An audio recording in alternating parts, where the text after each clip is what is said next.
Good morning everyone. So ito na guys, dumating na yung aking documents galing sa embassy. Remember guys, yung na-share ko about sa inyo last time, yung na-deny ako kasi kulang yung mga documents ko. So ngayon guys, last week, pinasa namin yung mga kulang namin na documents like police clearance, saka divorce paper na. So, ayun guys, no, pati yung divorce paper na original. So, ngayon, ito na. Check natin kung anong sinabi ng ating sa embassy kung tayo ay approved. So, ayan. So, andito siya guys. Yung passport ko. Ayan. So, ito na siya guys. So, ito yung mga pinasa ko. Ayan. Ito yung police clearance galing kat.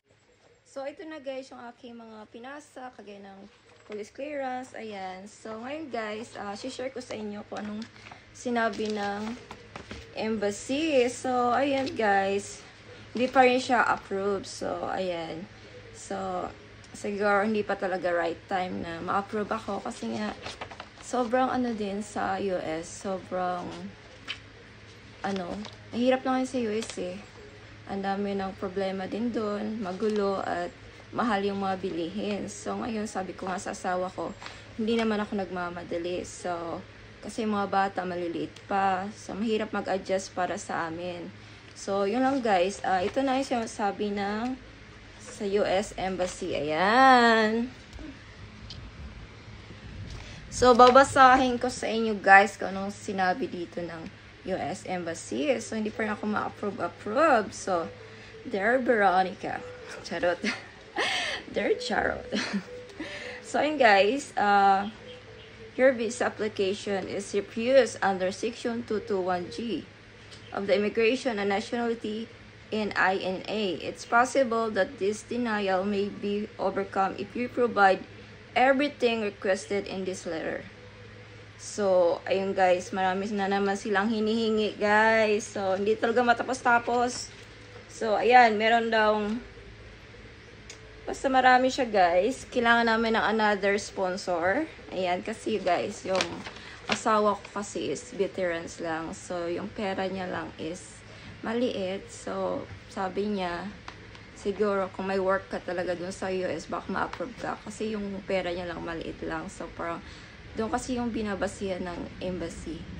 Yung financial, lalo pag may mga anak kayo. So, parang mahirap. So, advice ko sa inyo guys, mag-fiancé visa kayo kasi more on approved siya, unlike sa amin na spouse visa kasi green card kasi yan. So, yun nga sabi ko sa kanya dati, sana nag-fiancé visa tayo nung wala pa kaming anak. So, ngayon may mga anak na kasi kami, tapos ayun, maliit lang yung pera niya. So, yun lang guys, masishare ko. So, ngayon, refuse na naman. So, kailangan na naman namin ipasa yung mga kulang na hinihingi nila. So, kailangan ng another sponsor. So, ngayon, nakikipag-communicate kami doon sa kuya niya na mas sponsoran niya ako. Kaya guys, mahirap maging mahirap. Alam mo yun.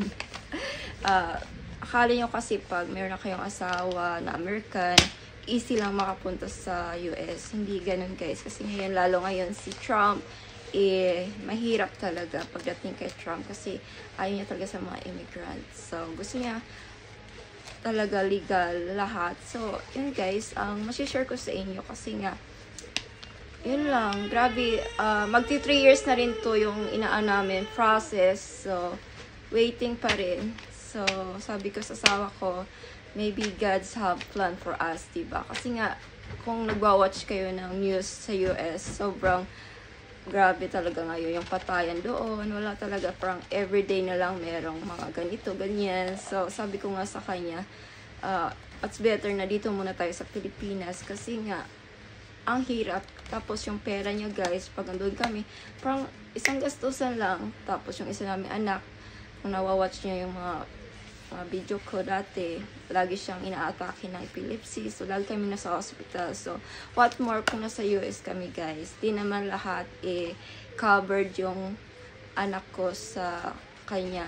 Kasi veteran siya, guys, sa Air Force. So, di naman. So, ilang percent lang. So, sabi ko nga sa kanya, dito lang muna tayo sa Pilipinas. Kasi, yung pera mo, madudubli pa natin. Saka yung hospital, mura lang dito, guys. Kahit mag-private ka. So, yun lang guys.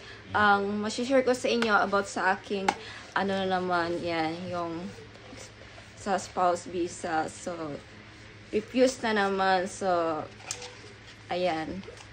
So, huwag kayong mawala ng pag-asa kasi maybe there's a purpose talaga na alam naman ni Lord na ganito yung sitwasyon namin. So, yun lang. So,